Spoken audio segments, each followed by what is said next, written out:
up? This is Long Ashes, craftbeer.com, and with me as always is the Punch. Punch it up. We don't have the rest of the crew with us, but that's alright, that means more beer for us. That's right.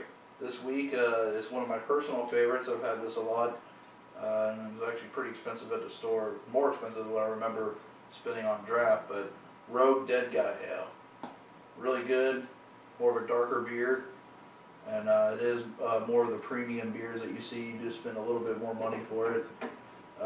Before we go into like the smells and everything, I want to read off really quickly here before my phone dies some information about it that I got from the website. Get the boring stuff out of the way first. The style is a German Maybach, so it is kind of somewhat of a Bach. The food pairings is a pork or hot and spicy food. It says, in the style of a German Maybach, using our proprietary Pac-Man ale yeast. Deep honey in color with a malty aroma and a rich hearty flavor.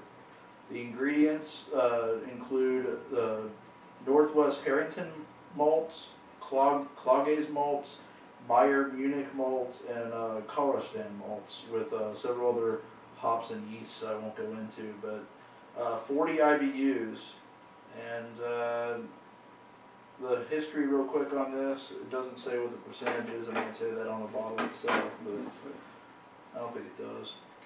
It's 100% pure Rogue. Oh yeah. That's right. But the history really quick. In the early 1990s, Dead Guy Ale was created as a private tap sticker to celebrate the Mayan Day of the Dead. It was in Portland, Oregon. The Dead Guy design proved so popular with consumers and especially Grateful Dead fans that they decided to make it a label for their Meyerbach Ale. Even though the association with the Grateful Dead band is pure coincidence, they have gratefully dedicated Dead Guy Ale to the Rogue in each of us.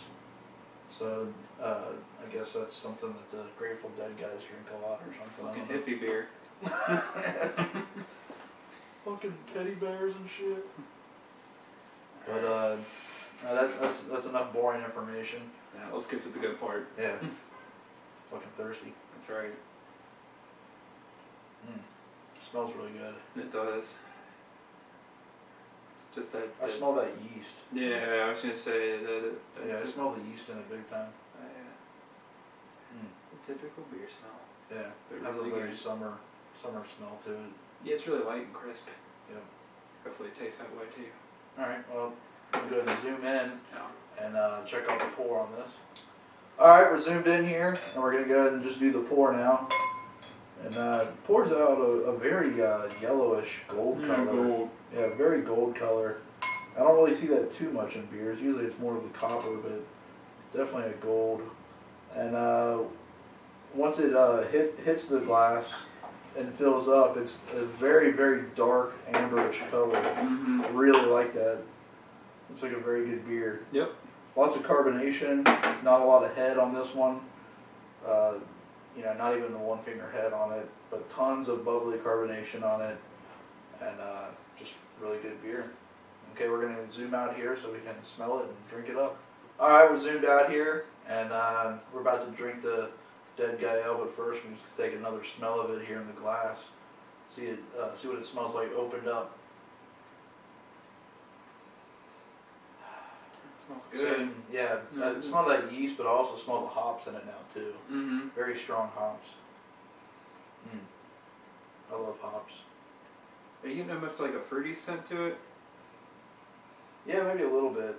That kind of like fruity champagne type crispness that we see from some beers. Right. Maybe like a Belgium. Maybe it's closer to like a Belgium. I don't know. Let's give it a try. All right. Cheers. Cheers.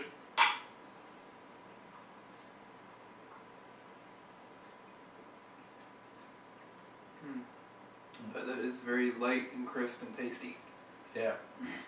Really strong too. Yeah, it's not bitter at all. No, it has a tad bit of bitterness to it. I didn't pick up I think it dies off really quickly. Just the right amount of hops, I think.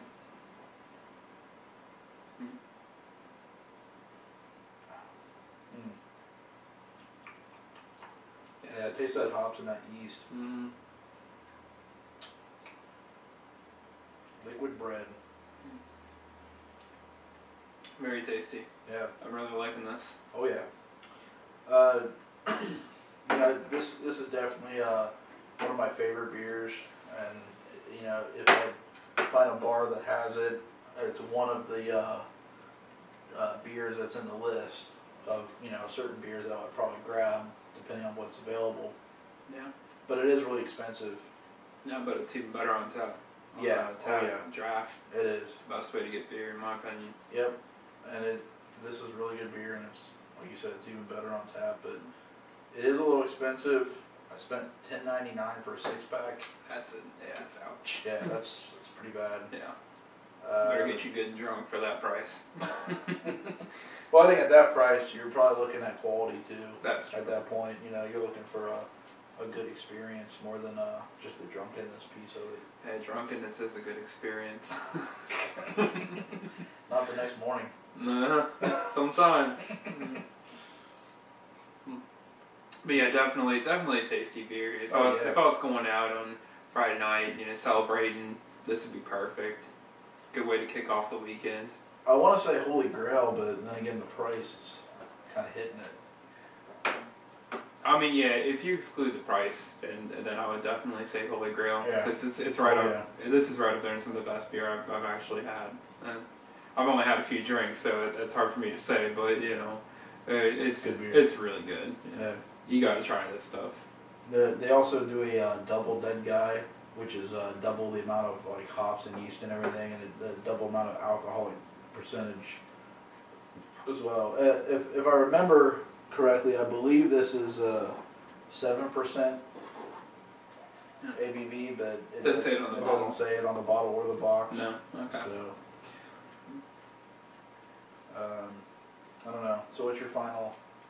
I'm going Holy Grail. I mean, the price is unfortunate that it's so much, but I mean, you do pay for quality. I guess I could argue that there are other beers that we have tried that are also Holy Grails and are on the like cheaper side, you know, $7.99, $8.99 range. Yeah.